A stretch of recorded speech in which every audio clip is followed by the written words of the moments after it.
Cumprimento a todos com a paz do Senhor. Abra sua Bíblia comigo na primeira epístola de São Paulo aos Coríntios, no capítulo de número 2 e no versículo de número 9. Primeira epístola de São Paulo aos Coríntios, capítulo 2, versículo de número 9.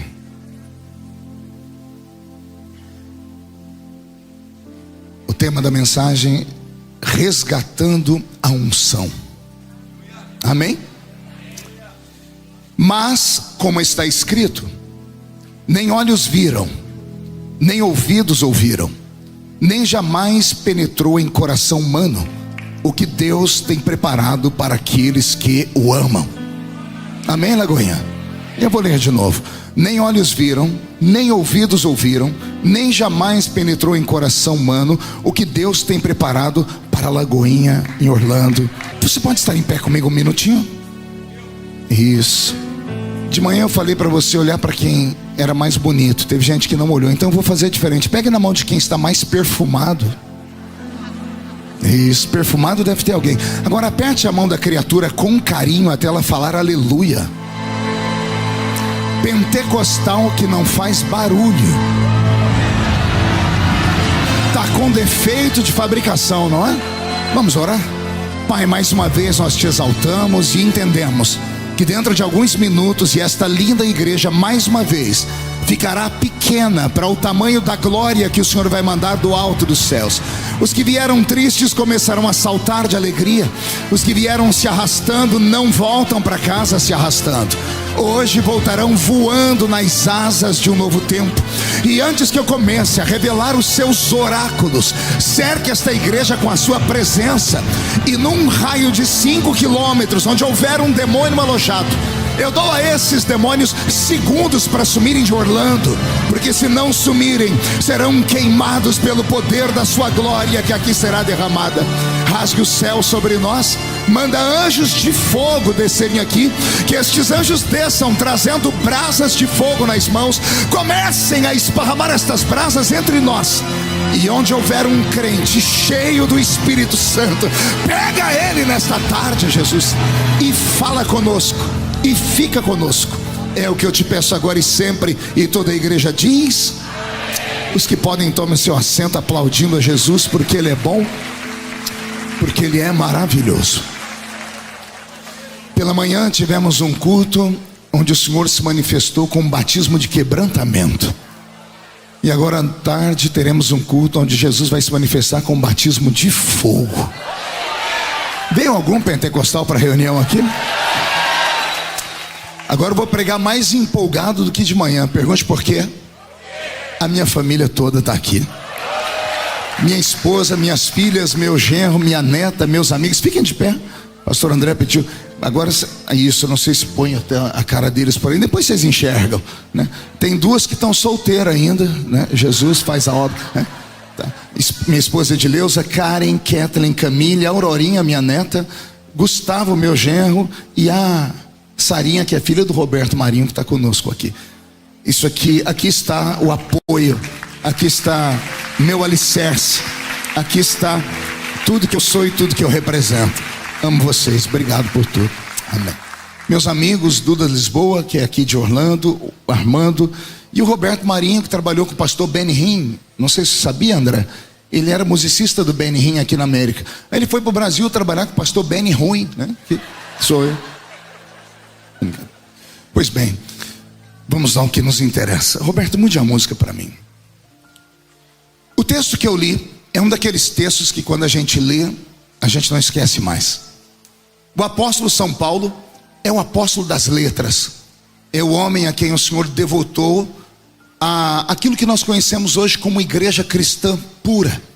É Paulo quem separa o judaísmo do cristianismo. É ele quem depura o cristianismo e nos dá hoje a visão de igreja como temos. O apóstolo Paulo é de longe o maior intelectual do Novo Testamento, deixando, é claro, só o nosso Senhor no topo, porque o nosso Senhor é a sabedoria encarnada. Paulo iniciou o seu ministério de uma maneira meio estranha, porque podendo ele ter pregado para os judeus, seus patrícios, que viviam debaixo do domínio do Império Romano, E o Império Romano, como sempre, com a sua truculência, tirando dos homens e mulheres que eram seus escravos a oportunidade dos estudos. Quando Paulo viveu nesse mundo, mais de 95% dos judeus não tinham mais acesso a estudo, não sabiam ler nem escrever. Ele é um haut concours, ele é diferenciado. Paulo vem da aristocracia judaica. Paulo vinha de uma família diferenciada. Certa vez, num debate teológico, na verdade um debate sobre leis, ele invocou a sua cidadania romana. E o homem com quem ele invocava a cidadania romana disse: eu tive que comprar a alto preço, como é que você conseguiu? E Paulo disse: pois eu nasci assim. Então ele vinha de uma família diferenciada, e já já você vai entender por que eu estou falando isso. Paulo é chamado de doutor da lei. Muitos crentes, por falta de conhecimento, acreditavam que ele era um sacerdote, e ele não era um sacerdote, porque ele era da tribo de Benjamim, a menor tribo de Israel, e só era o sacerdote que era da tribo de Levi. Então, quando a Bíblia diz que ele era doutor da lei, a Bíblia está falando isso em ipsis literis. Ela está chamando ele de doutor em leis. Ele era advogado, era poliglota, era um homem extremamente preparado e, segundo ele, o maior fariseu do seu tempo. Tinha ele, é claro, não uma vida perfeita, porque não dá para ser tudo perfeito. Quem conhece a biografia dele, como eu estudei com muita paixão, vamos descobrir que Paulo era um homem de 1,5 metro de altura, tinha uma cabeça desse tamanho, calvo por natureza. Há quem diga que era caolho e manco de uma perna, e você ainda acha que você é feio, né? Pois bem, se teve esperança para ele, tem para qualquer um de nós, né? Paulo era essa figura enigmática, um homem extremamente bravo, a princípio arrogante, talvez por causa do seu próprio nome, Saul de Tarshite, conhecemos como Saulo de Tarso, Saulo o Grande, até encontrar Jesus no caminho de Damasco, e Jesus falou: você não é o grande, você é o pequeno. De Saulo transformado em Paulo. E assim começa a história desse grande personagem do Novo Testamento.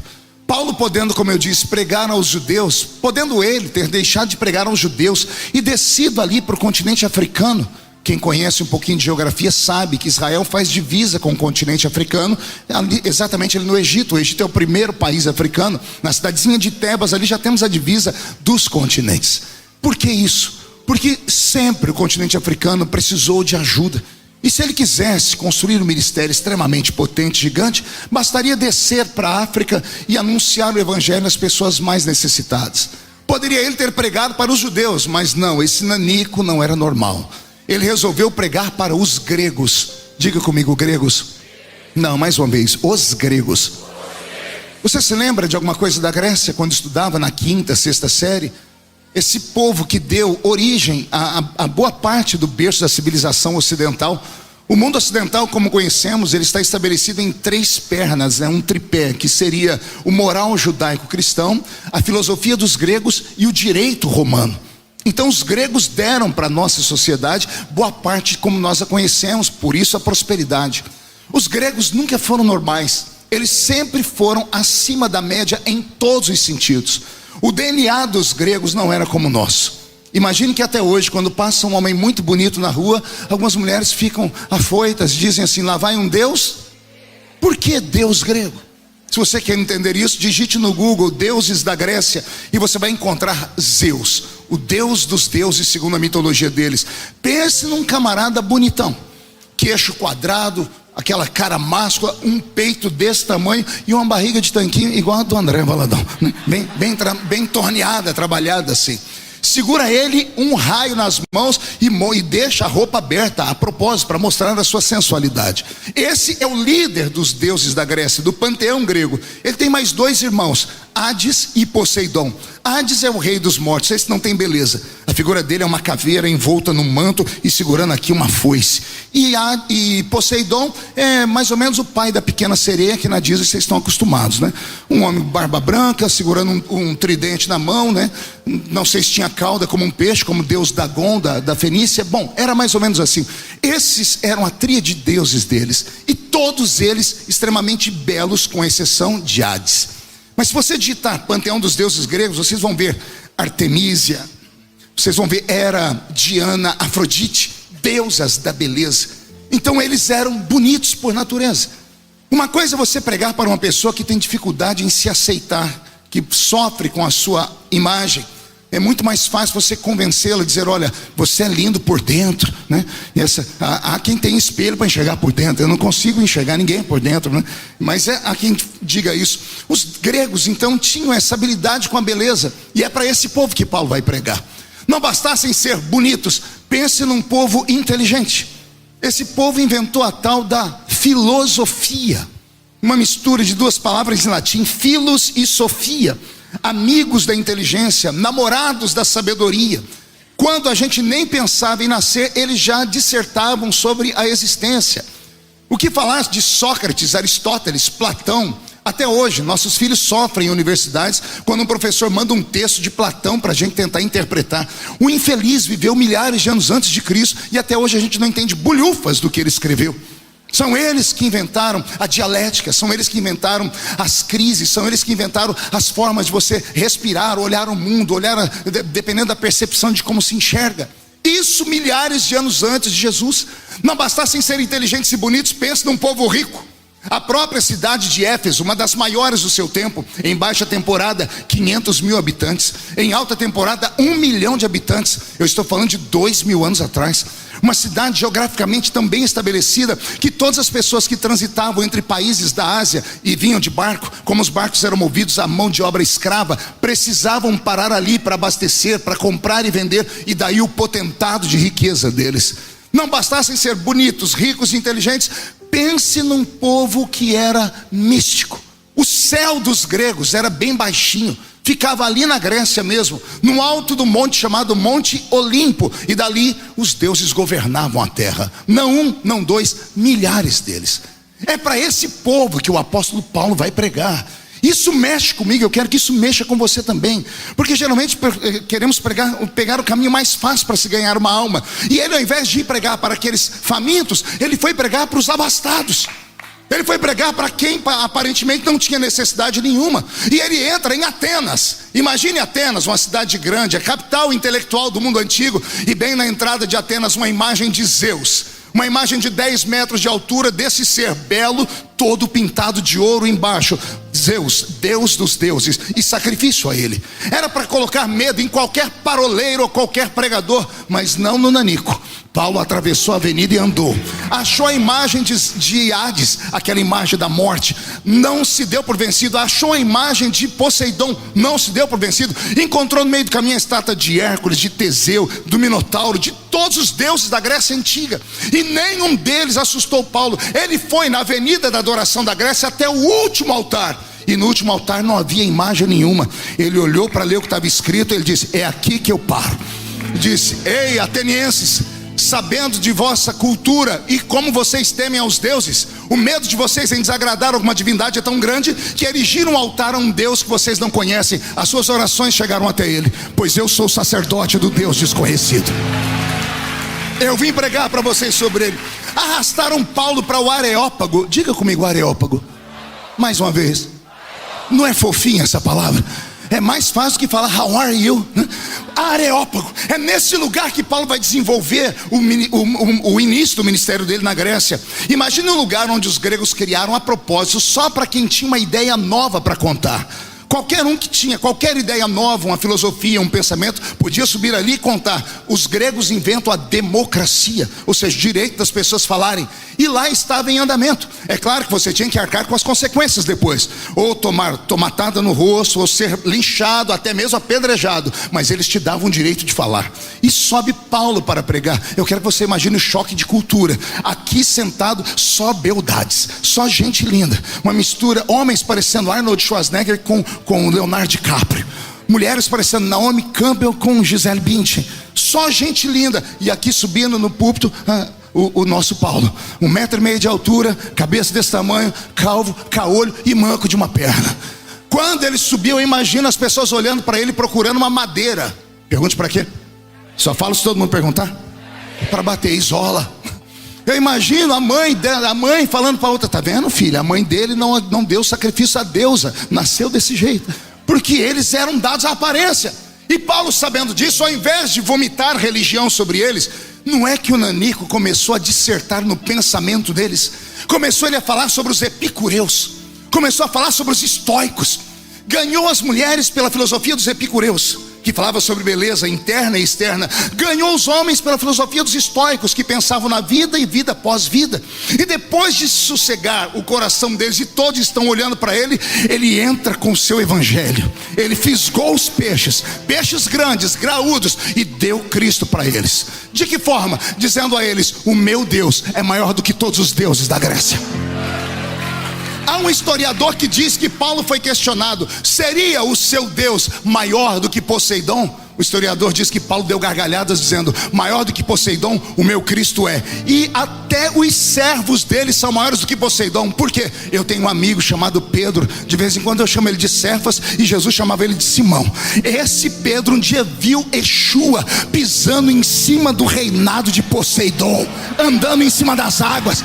E esse Pedro falou: se és tu, me manda ter contigo. O Pedro, meu amigo Pedro da Silva Sauro, pisou em cima de Poseidon. Se Pedro pisou, Yeshua é maior do que Poseidon.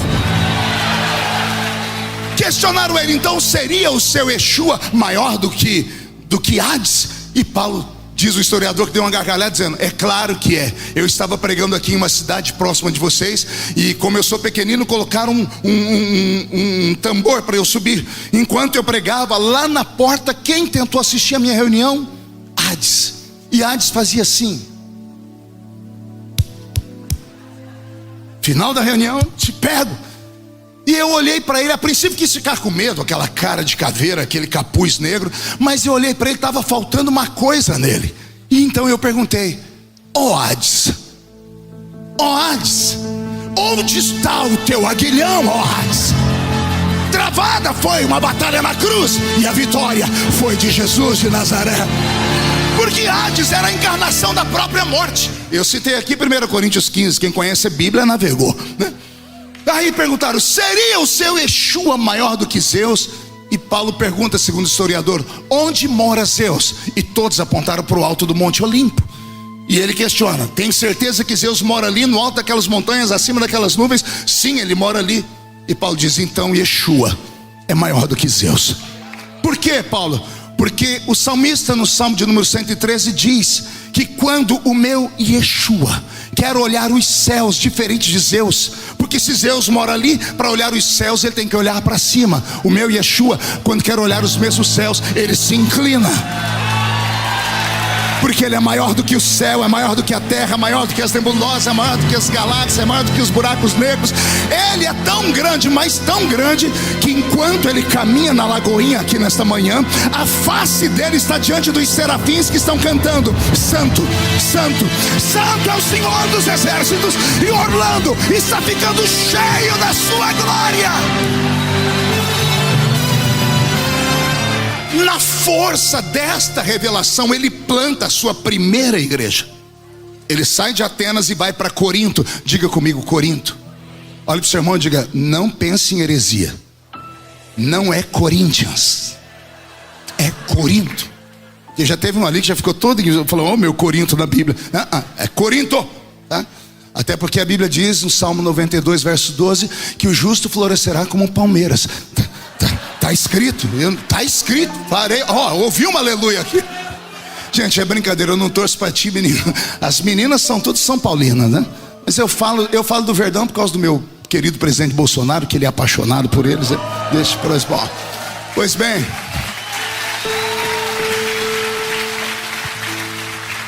Paulo vai para Corinto e Paulo planta a igreja mais poderosa da história. Eu vou repetir: a igreja de Corinto foi a igreja mais poderosa da história. Imagine você uma igreja que para entrar no culto você era obrigado a pegar uma senha. Pergunte para quê? Só falo se todo mundo perguntar. Para você saber que horas que você podia profetizar. Ô pastor, essa igreja é organizada. Não, é o contrário. Paulo estava pregando, levantava um profeta ali, ele parava para ouvir, levantava o outro aqui. Ele está tentando ouvir os dois, levantava o terceiro ali. Aí Paulo disse: gente, calma, todos podem profetizar, mas cada um a seu tempo. Todos podem orar em línguas, mas seria interessante que o Senhor levantasse entre nós alguém que pudesse interpretar as línguas. Paulo começou a sistematizar o culto pentecostal ali na igreja de Corinto. A igreja de Corinto era uma igreja tão viva, tão nova e tão cheia do Espírito Santo.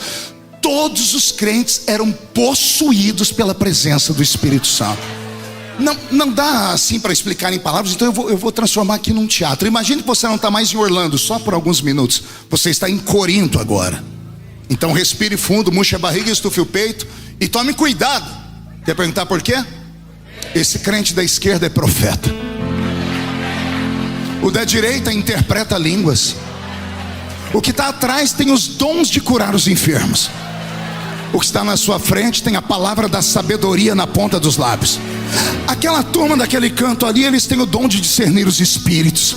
A turma do outro canto aqui tem o dom da operação de maravilhas. Aquela turma lá de trás enxerga aquilo que os olhos ainda não viram. A igreja de Corinto era tomada por uma aura, uma dimensão de mundos como nunca antes se viu. A terra e o céu se misturavam dentro dela. O apóstolo São Paulo, como eu disse aos irmãos, recebeu coisas que os outros não receberam. A igreja de Corinto tinha coisas que a igreja de Jerusalém não tinha. A igreja de Jerusalém tinha cura pela imposição de mãos. A igreja de Jerusalém tinha um batismo com o Espírito Santo. A igreja de Jerusalém tinha interpretação de línguas, porque isso eles receberam em Pentecoste, Atos capítulo 2. Mas o que Deus deu para a igreja de Corinto não deu para a igreja de Jerusalém. Os crentes da igreja de Jerusalém eram caminhantes de dois mundos. Caminhavam por dois mundos.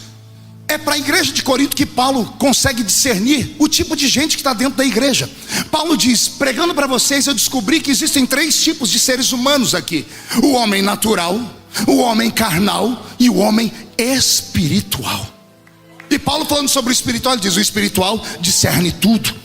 Paulo estava falando que enquanto ele pregava, uns davam glória a Deus, outros dormiam e outros queriam ir embora do culto. Por quê? Cada um dentro da sua esfera. Um era normal, o normal não entende o nosso culto. O outro era carnal, o carnal pensa que é, mas não é. Mas tinha os espirituais. E os espirituais eram sensitivos. Não sei se essa palavra te incomoda, mas eu vou apelar para ela. A nossa fé é uma fé carismática.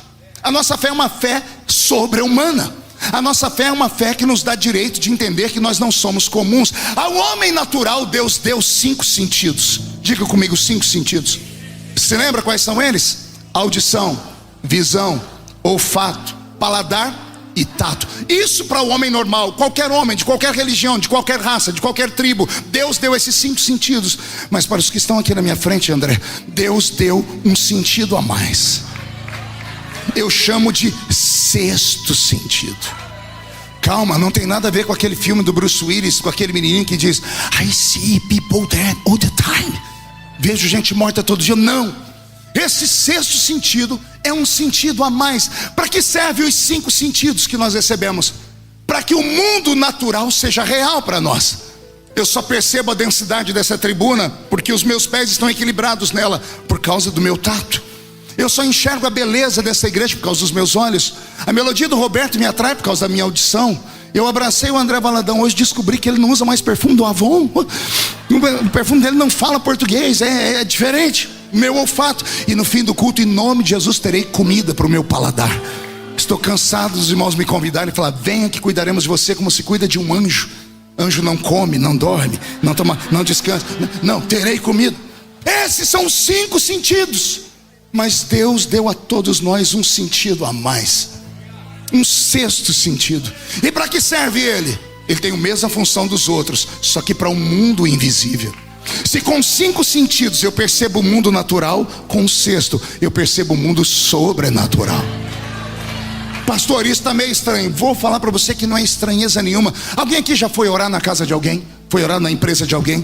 Você lembra quando você chegou lá, quando pisou lá dentro, subiu um arrepio? Saiu da sola do pé, foi até o cabelo. Sua alma saiu uns 2 metros do corpo. Você catou ela e devolveu para cá. Lembra disso? Por quê? Porque você foi com um propósito. Você estava em oração e jejum. Você treinou o seu espírito. O seu homem espiritual, a sua mulher espiritual foi treinada. Então eles estavam aguçados. Isso nos faz perceber o mundo espiritual. Muitas pessoas pensam mesmo que a igreja da Lagoinha só tem essa virtude porque está em Orlando. Não, Orlando é só o princípio. O culto da Lagoinha começa em Orlando, mas não termina em Orlando. Ele vai subindo para as regiões celestiais.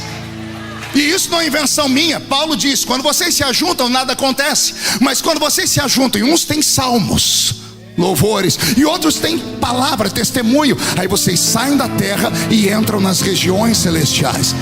Por que você acha que um fica em pé, outro fala em línguas, outro fica maluco, roda? Tem uns que parece que recebe o espírito do Bruce Lee. Por que você acha que acontece isso? Porque alguns são sensitivos. E o meu desejo nesta manhã é que o Senhor te devolva isso. O meu desejo nesta manhã é o tema da pregação. Eu quero que o Senhor resgate a unção que você perdeu. Porque hoje você está aqui bonito, com um carro lindo e falando em outra língua, mas você não pode esquecer que você veio de lá. Eu não tenho vergonha de falar que eu nasci na Vila Tatu. E não ri não, porque aqui tem gente que nasceu na esquina do sovaco sujo, que eu sei. Aqui tem gente que veio de um buraco que não tem nem nome, e só veio para cá porque um dia estava passando pelo Vale da Sombra e da Morte e entrou naquela casinha daquela irmãzinha que só tinha um coque na cabeça e 2 dentes na boca. Era o zagueiro e o atacante. Ela começava a falar, você não entendia nada, porque não falava nada com nada, e tudo errado, mas você ia sentindo cada palavra que ia saindo. E o Senhor falou: vou te levar, vou te colocar num pássaro de aço, vou levar você num furacão. Não me interessa como foi. Você está aqui por causa de uma promessa divina. Você está aqui porque o Senhor te mandou. Aí você entrou aqui naquele perrengue, dividia um colchão solteiro com a esposa. Você dormia de cabeça para cá, ela para cabeça para cá. Você ficou na casa das pessoas. Você é um analfabeto ao chegar aqui, porque a maioria não sabia falar na língua inglesa. Aí o Senhor veio e te honrou. E depois que Ele te honrou, você ficou desse jeito aí. Com todo respeito, vem para a igreja altivo, nariz empinado, olhando as suas contas de dólares. E você esquece que você só está aqui porque um dia você caminhou pelo mundo do Espírito. Foi a revelação que te trouxe nesse lugar. E você não pode perder essa essência. Ei, escute o conselho de um velho chamado Davi, que antes de morrer olhou para tudo que construiu e disse: Deus quer tirar de mim, tire o reino. Quer tirar de mim, tira a fama, mas não retires de mim a sua santa presença.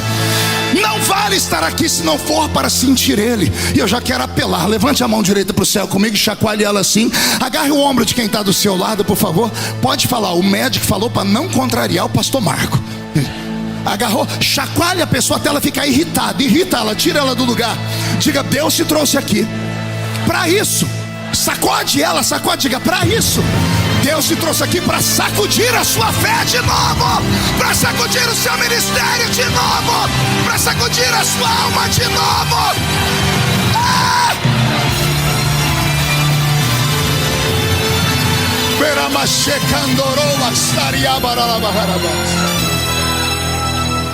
A igreja de Corinto foi alavancada com os dons. Mais tarde, Paulo vai escrever 2 cartas, a primeira carta e a segunda. A primeira carta de São Paulo aos Coríntios foi escrita 20 anos depois que a igreja estava fundada. A segunda carta, 9 meses depois da primeira. Então as cartas da igreja aos Coríntios eram cartas de memória. Diga comigo: memória. Era para rememorar, era para resgatar. Agora, por que foi escrita a carta? Pergunte a mim por quê. Paulo estava em uma embarcação em uma de suas viagens missionárias e se aproximou dele um rapaz, dizendo que era membro da igreja de Corinto e que lembrava do velho Paulo quando ele era criança. Paulo pregando e ele criança no meio dos bancos. E agora que ele reconhece o velho apóstolo, ele vai e se apresenta e diz: eu sou da igreja de Corinto. Imagina a alegria de Paulo. Imagine você rememorar, lembrar de um irmão, de uma igreja por onde você passou. E a tradição diz que Paulo olhou para o rapaz e disse: como está a igreja de Corinto? E o rapaz, sem pestanejar, disse: está uma bênção. Nós construímos muitas congregações, nós estamos cuidando dos órfãos, das viúvas. E o velho apóstolo não se empolga. Ele pergunta ao rapaz: você não entendeu? Eu perguntei como está a igreja de Corinto. E o rapaz, meio titubeando, pensa e diz assim: agora eu entendi. Olha, a igreja, ela entrou em várias esferas. Agora nós temos esferas na política, nós temos espaços, nós temos hospitais, nós temos, se fosse no Brasil seriam UPAs. Estamos cuidando, fazendo um trabalho social. E Paulo diz: isso é importante, mas não foi a minha pergunta. Mude a música, Beto. A minha pergunta é: como está a igreja de Corinto? Já naquela época, as pessoas confundiam organismo com organização. O que nós às vezes chamamos de igreja não é apenas uma associação ou uma agremiação religiosa. O que é igreja de verdade é muito mais profundo. André, quando eu fui registrar a minha igreja, que eu sou pastor, né? Fui registrar a minha igreja, eu cheguei tão feliz, eu saí abatido do cartório. Cidade pequena, meu amigo cartorário falou: o que o senhor vai fazer? Escrivão, melhor dizendo. Eu vim aqui registrar a minha igreja. Ele disse: pois não, vamos lá. Ele perguntou o nome da igreja, eu disse: Igreja Evangélica Assembleia de Deus, Catedral do Avivamento. E ele: muito bonito, endereço não? Aí ele falou assim para mim: quem é o dono da igreja? Eu disse: Jesus de Nazaré. E ele falou: qual é o RG dele? Eu falei: não sei. E o CPF? Eu disse: também não sei. Tem CNPJ? Eu disse: dele não. Foi: então não tem como registrar a sua igreja. Eu falei: por quê? Porque alguém tem que ser dono, alguém tem que responder por ela, alguém tem que falar diante da justiça. O Estado dá à igreja direitos e deveres. Se cair o teto e machucar alguém, quem é que o Estado vai processar? A igreja tem que ter um dono. E eu, com muita ressalva, disse: pode botar meu nome aí, Marco Feliciano. Eu saí de lá com o registro na mão. Eu falei: Jesus, me perdoa, a igreja é sua, mas está o meu nome. O senhor disse: fica tranquilo, meu filho. Eu falei: por quê? Porque essa aí não é minha, essa aí é sua. Eu falei: como assim? Uai, o prédio foi você que comprou, o terreno é seu, você que construiu, você comprou os bancos, é tudo seu. A minha eu comprei com outro valor.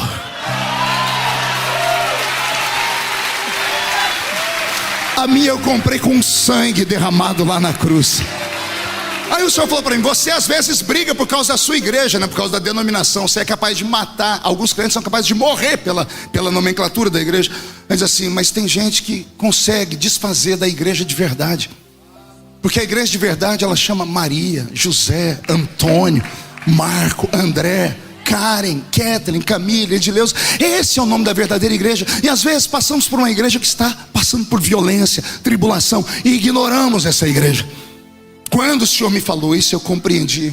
E compreendi o que Paulo estava perguntando. E aí o rapaz abre o verbo, e o que ele falou para Paulo deixou Paulo apavorado. Você promete que não vai escandalizar? Basta ler o capítulo 5 da primeira carta de Paulo aos Coríntios. Paulo vai dizer assim: é sabido que há entre vós uma espécie de pecado que nem o mundo comete, não tem nome entre o ímpio. É sabido que um filho dormiu com a mulher do seu pai, e vocês nada fizeram. Não é incesto, porque incesto é o filho dormindo com a mãe. O pai era divorciado ou viúvo, casou com uma moça mais nova na ausência do pai. O filho dele dormia com aquilo que deveria ser a sua madrasta. A igreja toda sabia. E Paulo diz: vocês aceitaram isso de maneira muito fácil, vocês não corrigiram, e por isso a igreja perdeu a sua essência, que eram os dons, as manifestações. Alguém vai questionar Paulo dizendo assim: não, quando você veio pregar você trouxe cultura. Paulo diz: não, quando eu fui ter convosco, nada do que eu vos falei foi em sublimidade de palavras de sabedoria humana. Quando eu fui ter com vocês, eu levei revelação e demonstração de Espírito e poder de Deus. Paulo começou a explicar que a ausência da santidade, do compromisso, foi fazendo aquela linda igreja virar apenas uma religião. A nossa geração não vive fugindo da religiosidade. A nossa geração não vive fugindo dessas coisas, desses esqueletos. Porque muitas igrejas pelo mundo afora são parecidas com uma folha seca de outono. Ela tem aparência, tem estrutura, mas não tem seiva, não tem vida. Algumas igrejas parecem a lua, tem brilho, mas não tem calor. Algumas parecem com um cano de uma espingarda, são retos, impecável, mas são ocos e vazios. Aí quando alguém pergunta por que a Lagoinha funcionou em Orlando, é porque aqui tem seiva, os raios do sol da justiça entram aqui dentro, e aqui tudo é pelo Senhor e para o Senhor. E você que está me assistindo em casa, porque parece que está sendo transmitido, você que está assistindo pela internet, o Senhor está falando com você neste momento: não morra. Você está morrendo dentro da fé onde você está, porque lá você já não sente mais nada.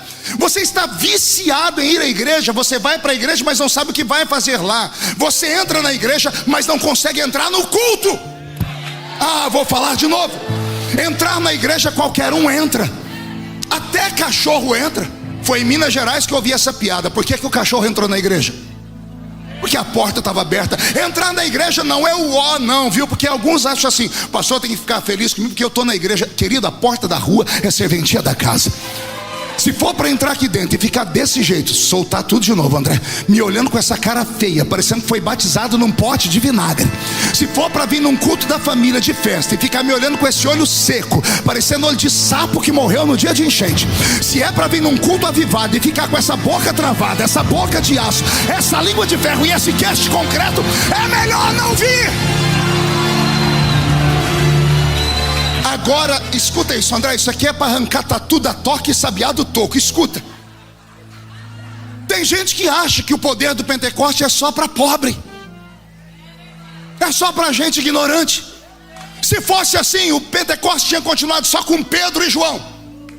Pedro e João eram analfabetos, sabiam disso, né? Atos capítulo 4 e 5. Não são iletrados esses homens que os ouvimos pregar? Iletrados, analfabetos.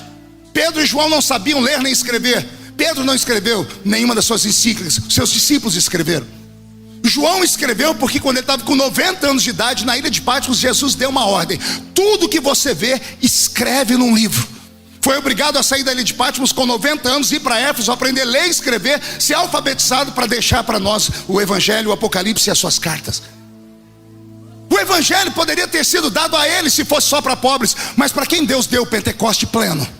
Para um erudito, para um poliglota, para um advogado, para um homem que tinha cultura. Então essa história de que o Evangelho, o poder de Deus, o Pentecoste, essas coreografias pentecostais que fazemos, essa adoração extravagante que alguns têm nojo, só tem nojo que você nunca experimentou. E vou te dar um conselho: cuidado, porque esse negócio pega. Esse negócio pega. André, eu era recém-convertido, levei minha mãe na igreja para me ver pregar. Minha mãe entrou numa Assembleia de Deus. Quando ela me viu pregar, cheguei em casa e falei: e aí, mãe, o que a senhora achou? Ela falou: é diferente, né? Eu falei: por quê? Você mudou de cor umas 8 vezes quando estava pregando. Sua veia vinha aqui, você gritava tanto. Ela falou: meu filho, o que você sente lá em cima? Aí eu não sabia muito, que eu não conhecia a profundidade teológica. Foi a mãe: é uma coisa que me pega, né? É um negócio. Aí ela falou: já sei, é encosto.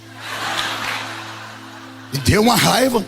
Eu falei: não, mãe, não é encosto não. Falei: você tem é uma coisa que te pega. Eu falei: não, mãe, eu vou descobrir e vou falar para a senhora. O tempo passou e eu descobri: não é uma coisa, não é algo, é alguém. Vou falar de novo: não é uma coisa que me pega. Eu não grito porque quero, até porque quando assisto meus DVDs morro de vergonha, porque os cameramen não são gente. Tem hora que eles dão eles puxam a imagem, mostra a minha goela balançando lá dentro. Aí os irmãos eles congelam a imagem, eu assim, ó. Parece que eu estou possuído por uma coisa esquisita. Eu não queria fazer isso. E por que o senhor faz? Porque eu não estou sozinho aqui. Tem alguém dentro de mim. E esse alguém tem uma função: glorificar a Yeshua. E como é que ele glorifica a Yeshua? Quando eu estou sensível e dou liberdade a ele. Aí quando eu dou liberdade a ele, eu tenho que adorar ele de maneira extravagante. Será que eu escuto um grito de glória a Deus aqui? Levei uma caravana em Israel há uns anos atrás, e foi comigo um grande brasileiro chamado Cid Moreira. Alguém lembra dele? Mr. M. O Cid foi comigo, era uma aventura andar com ele. Naquela época ele tinha só 85, agora ele está com uns 215, né? O Cid já era bem velhinho. E o Cid foi comigo. Aí nós chegamos lá, eu falei: Cid, acha o seu lugar aí no Muro das Lamentações que eu vou achar o meu. E eu procurei uma brechinha, era dia de festa, não tinha uma brecha. E eu sou pequenininho, nem sou brasileiro, não desisto nunca. Fui indo, achei um lugar. Quando eu achei o lugar, falei: Senhor, é aqui que eu vou orar. Saquei do meu bolso aquele pedido de oração enroladinho, que se soltasse dava uns 2 quilômetros. Todo mundo que sabe que você vai para Israel fala: bota meu nome, né? Bota o nome. Aí veio a hora do problema e eu pequei e peço que a igreja me perdoe. Pergunte por quê. Aqueles buraquinhos do muro estavam cheios de papel. Não tinha um buraquinho para colocar o meu. Eu olhei e falei: Jesus, esse aqui está mais amarelinho do que esse. Esse está até dissolvendo. Esse aqui o senhor já escutou. Eu botei a barriga bem pertinho, fiz toque, pisei em cima e coloquei o meu pedido lá. A igreja me perdoa por isso, me perdoa. Graças a Deus. Quando eu coloquei meu pedido, eu falei: agora vocês vão ver um assembleiano orar. Eu levantei as minhas duas mãos. Um assembleiano, um seminarista como eu era, começa a orar, parece que ele engoliu um dicionário. Ele começa: soberano, eterno, magnífico, imarcessível, Rei dos reis, Senhor dos senhores. E fui subindo. Eu atravessei o átrio, atravessei o lugar santo. Quando eu estava chegando no Santo dos Santos, eu tomei uma pancada na mão esquerda, que eu saí da graça na hora. Mas foi dolorido, eu fiz ai. E eu olhei para cá, tinha um judeu do meu lado, usando aquela roupa escura, aquele cabelinho enrolado aqui. Ele estava fazendo a oração dele assim, ó. E ele deu um murro na minha mão. Se ele fosse menor, eu tinha encarado ele. Mas era muito... Eu falei, infeliz, né? E vim para cá, levantei, comecei a orar. Eu tomei uma cabeçada na mão direita. E eu abri o olho, o daqui estava assim, ó. Eu falei, que povo doido. Ó, eu, pentecostal, chamando eles de doido. Minha falei, Senhor, eu preciso orar. Quando eu estou orando, me empurraram aqui, que eu bati a cabeça no muro. Eu falei, agora acabou. Eu olhei para trás, o de trás fazia assim, ó. Eu comecei a olhar ao meu redor. Um fazia assim, outro fazia assim. Quem já viu isso? Quem já foi? É assim ou não é? O Eliaquim, o meu intérprete, estava perto. Falei, Eliaquim, o que esse povo está fazendo? Disse, povo não, meus irmãos. Eles estão adorando. Eu falei, mas precisa disso? Ele disse, vocês não sabem adorar. Eu falei, não, eu quero aprender. Não, depois você não me contrata mais. Disse, não, eu quero aprender. Certeza, vai continuar me pagando? Disse, vou. Ele falou, até que enfim me deixaram falar. Vocês católicos e crentes evangélicos vêm aqui e falam que ficam orando. A oração de vocês é uma perca de tempo, de palavras jogadas ao vento. Os meus irmãos estão orando dizendo assim, Deus, eu estou falando, mas o meu braço está te adorando. A minha perna está te buscando. O meu quadril está te buscando. Ele diz, a oração não é monólogo, é diálogo. Isso é um diálogo. Deus se manifesta tocando os nossos corpos. Eles vão sentindo Deus nas juntas, nas medulas. Eles vão sentindo Deus em cada parte do corpo. Ele diz, eu te adoro com a boca, mas a minha cabeça te adora, a minha mão te adora, o meu pé te adora. Eu nunca tinha aprendido isso nem em seminário. Eu fui saindo dali, eu e o Cid. De repente eu entendi, porque demorou a cair a ficha, né? Eu sou igual carralco no frio, né? Demora para pegar. Quando pegou, eu dei um grito que eu quase matei o Cid. O Cid disse, que isso, pastor?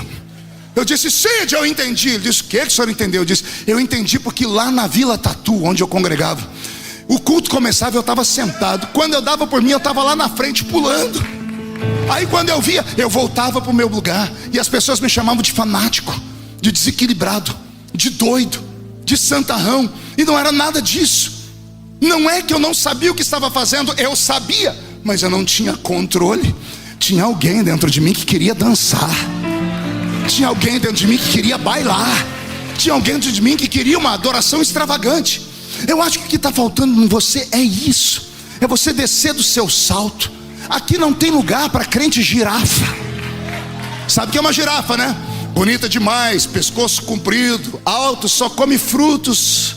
Aqui é lugar para ovelha. Se quiser comer, tem que abaixar a cabeça, comer o capim aqui, beber água tranquila. Você pode não acreditar, mas é a essência. Avivamento não é uma coisa louca de uma mente que precisa de tratamento psicológico. Não. Avivamento não é um amontoado de reações psicossomáticas num cérebro doente. Não. Avivamento não é esquizofrenia. Avivamento é uma questão de sobrevivência. Vou falar de novo. Avivamento é uma questão de sobrevivência. Acotovela alguém do seu lado, diga sobreviva. Diga reage. Não, fala mais alto, diga reage. Escapa-te por tua vida. Sai dessa caverna, Elias, vem com a gente. Vem adorar. Se houve algum momento da vida em que você entristeceu o Espírito Santo, que nesta manhã, no início dessa tarde, você refaça as pazes com Ele. Quando Paulo escreveu essa carta, a igreja de Corinto havia tombado. Foi para a igreja de Corinto que Paulo escreveu algumas chaves que nós pastores temos dificuldade em pregar. Não extingais o Espírito. No capítulo 13, Armando, Paulo vai falar assim, olha, cuidado, porque havendo profecias, serão aniquiladas, havendo línguas, cessarão. É possível haver um esfriamento. É possível você ter começado diante do Senhor e terminado como esse crente que você está, formalista. Você não precisa ser formalista e também não pode ser fanático. Há que encontrar um meio termo, um ponto de equilíbrio. É crescer na graça e no conhecimento. O conhecimento você adquire estudando. A graça, joelhinho dobrado, orando e jejuando. Dá para você ser um crente moderno sem ser mundano. Dá para você ser um crente para frente sem deixar Jesus para trás. Dá para você ser um obreiro, ser um empresário da igreja da Lagoinha, andar com seus carrões, falar até com Joe Biden, e mesmo assim, quando entrar numa oração com meia dúzia de canela de fogo, se entregar na presença do Eterno. Eu não me envergonho do Evangelho de Cristo, porque ele é o poder de Deus para a salvação daquele que nele crê. Eu queria só saber, tem algum canela de fogo aqui? Então agora não dá um grito não, dá um berro de glória a Deus, por favor.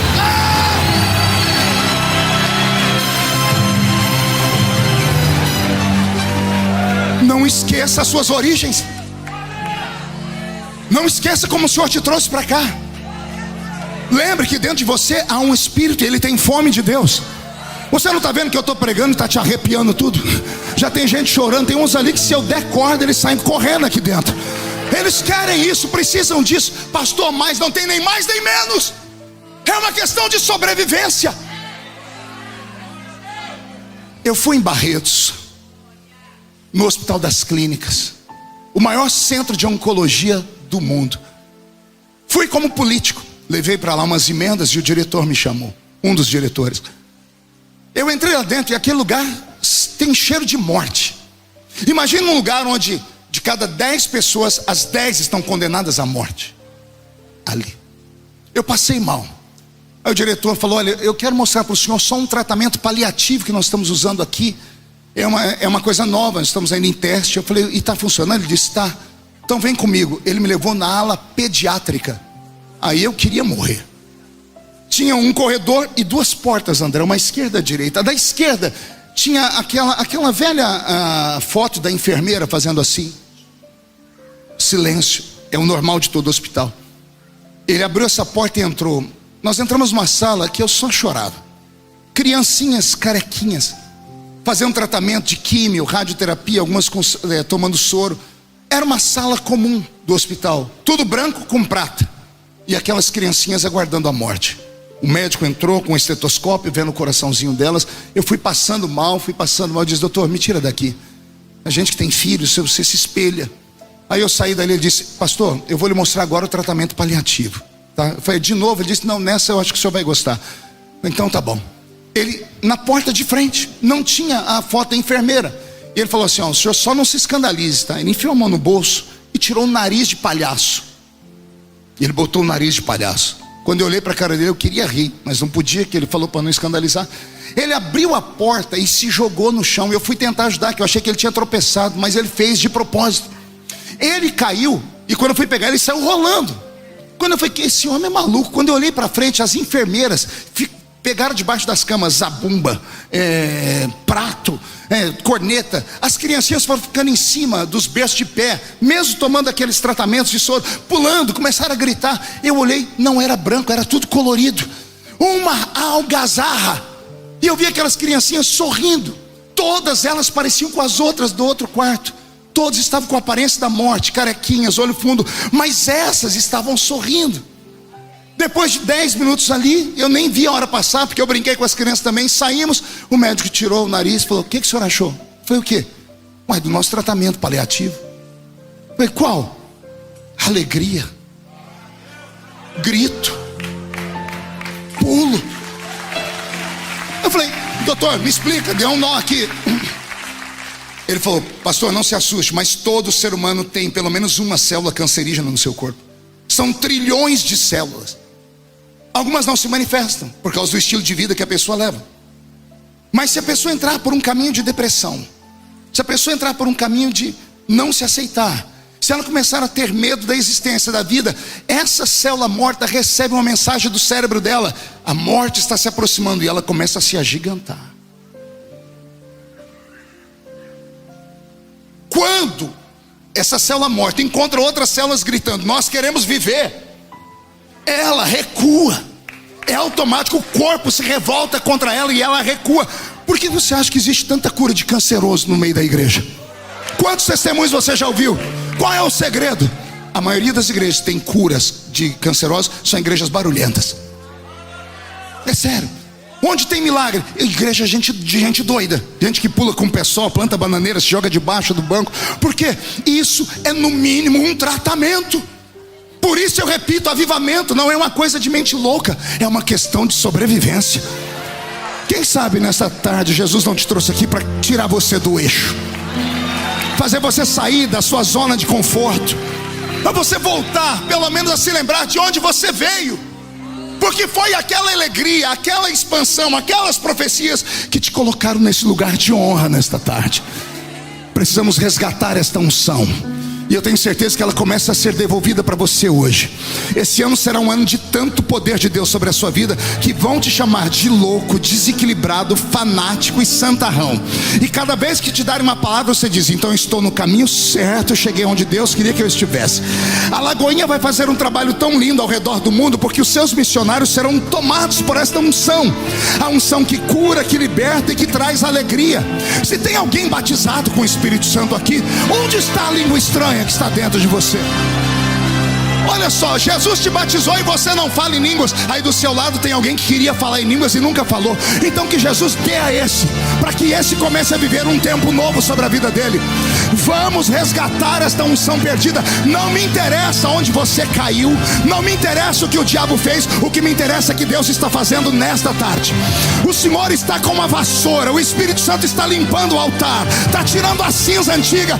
Vai começar a derramar azeite sobre esse altar. Se tem algum pentecostal aqui, reage comigo.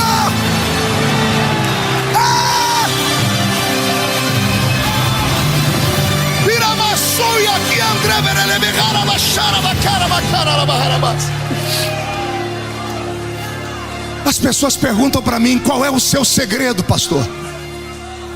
Mais de 29 mil pontos online. O que é isso, André? É gente assistindo?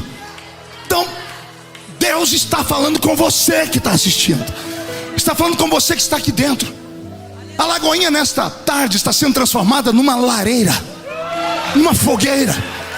Precisamos apenas de uma brasa incendiada para queimar todas as outras. Se você acha que eu estou falando demais, incline a sua cabeça e fale com o Espírito Santo. Pergunte se não é isso que te falta. Você esqueceu do velho versículo da Bíblia: buscai primeiro o reino de Deus com toda a sua justiça, e as demais coisas serão acrescentadas. Pastor, eu vim porque eu preciso do passaporte. Deus precisa de você queimando. Pastor, eu vim porque eu preciso do meu green card, e o Senhor precisa de você de novo fumegando. Eu preciso e o Senhor também precisa. Dê a Ele o que Ele precisa, e Ele te dará o que você precisa. Reage e se incendeia.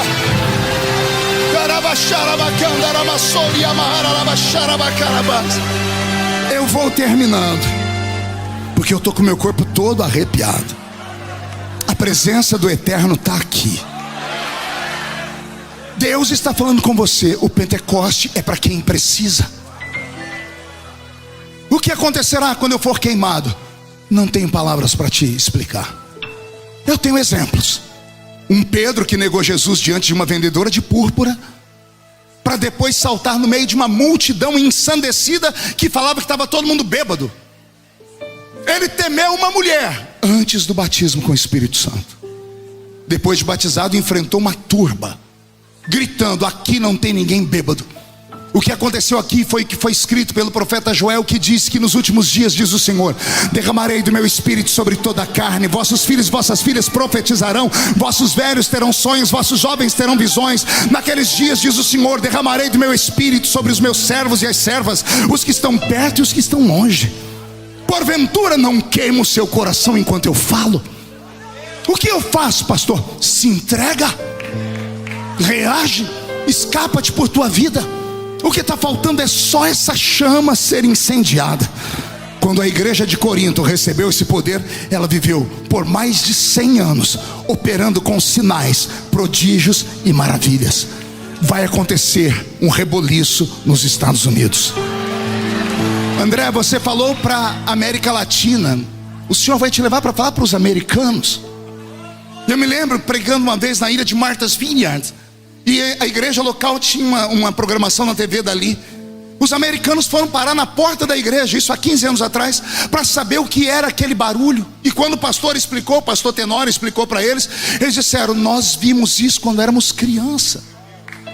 Nós queremos de novo a ilha de John Wesley. Foi para aquela ilha que John Wesley arrastou, se não me falha a memória, 30 mil americanos para orarem com ele por 6 meses em busca de um avivamento mundial. Esta terra já fumegou e o fogo foi embora. Aí o Senhor está trazendo esses brasileiros. Nas suas veias corre o sangue de todas as nações do mundo. Brasileiro não é puro, brasileiro tem índio, americano, afrodescendente, tem europeu. Por quê? Porque o Senhor tem uma esperança conosco. Deus te trouxe aqui para te incendiar. Depois que Ele te incendiar, Ele vai te usar. E quando Ele começar a te usar, não vai sobrar Zé Pilintra, Zé Pilantra, Chucaveira, Tranca-Rua, Preto Velho, obra de feitiçaria, movimento que seja, partido político que seja. Nada paralisa uma igreja tomada pelo Espírito Santo. Nada. Eu encerro de verdade. Paulo termina dizendo à igreja de Corinto: eu sei que os tempos mudam, eu sei que as coisas se modernizam, eu sei que muitos de vocês não têm mais aquele fogo nem aqueles dons, mas há entre vós um remanescente. E para esses remanescentes, assim diz o Senhor em uma outra linguagem da Bíblia: aquilo que os olhos não viram, aquilo que os ouvidos não ouviram, aquilo que não subiu ao coração do homem, é o que Deus tem reservado para esses remanescentes. Se tem alguém que acredita que o poder de Deus existe, fique de pé comigo, por favor.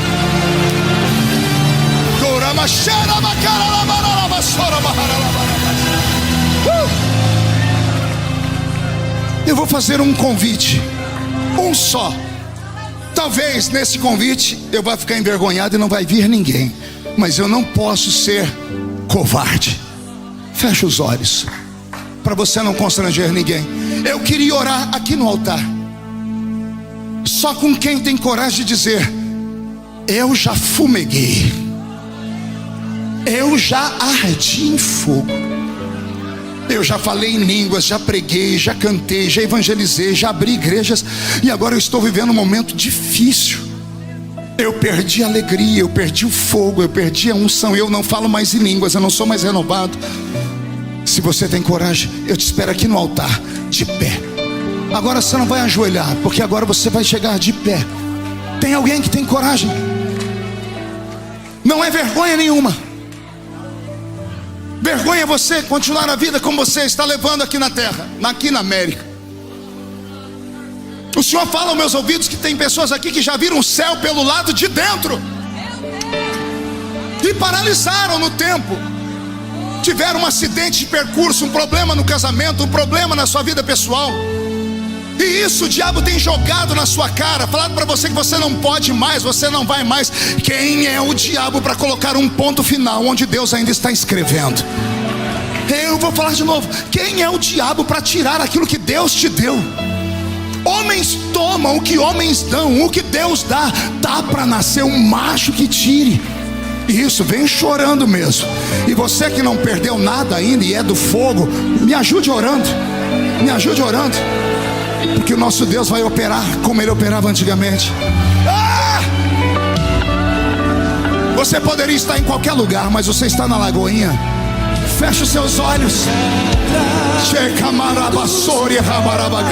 Senhor, eu estou na Lagoinha, mas transforme a Lagoinha num oceano, meu Pai. Transforme este culto num oceano, Espírito. Espírito de Deus.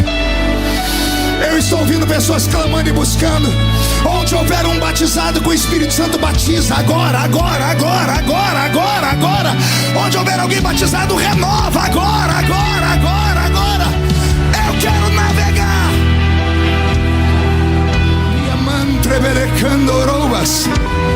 Terloin telomandre bele suriri candoroba garabashai. Rabagai andre bele caralastorgi mandorobas. Rabia sorgi mia série andre bele caralabahai. Enche esta casa.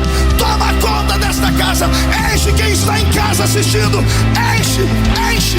Mostra que o Senhor não mudou. para encerrar, olhos fechados e mão direita aberta aqui em cima levante a mão direita para o céu e diga comigo: em nome de Jesus, todos os demônios que travaram a minha vida, roubaram a minha alegria, roubaram o Pentecoste, roubaram os dons, roubaram a santidade, eu ordeno, venha para a palma da minha mão agora, feche a sua mão com autoridade, feche os olhos, eu conto até 3, você joga no chão e pisa em cima. Vai se cumprir Lucas 10:19. Vos dei poder para pisar. Aí você vai abraçar 2 pessoas e vai dizer: Jesus vem buscar uma igreja fumegante, viva e cheia do Espírito Santo. 1, você nunca mais será o mesmo. 1,5, sua família sentirá orgulho de você de novo. 2, quem viver verá o que Deus fará na sua vida em 2024. 2,5, a lagoinha vai continuar pegando fogo. 3, jogue no chão, pise em cima, pise em cima.